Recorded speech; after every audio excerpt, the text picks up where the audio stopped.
প্রদীপ জ্বালানোর সময় এই 5টি বিষয়কে কখনো উপেক্ষা করবেন না। হিন্দু ধর্মে প্রতিদিন ভগবানের সামনে প্রদীপ জ্বালানোর প্রথা রয়েছে।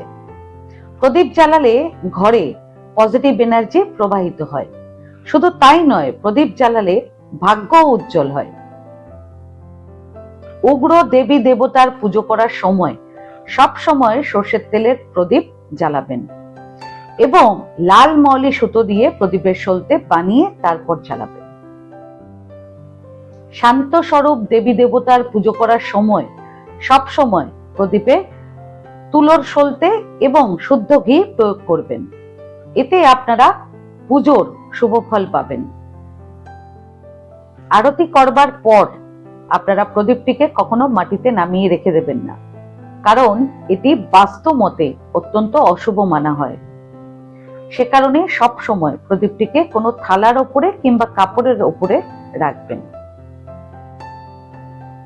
বাস্তু মতে ভাঙা প্রদীপ কখনো ব্যবহার করবেন না, এতে অর্থ নাশ হয়।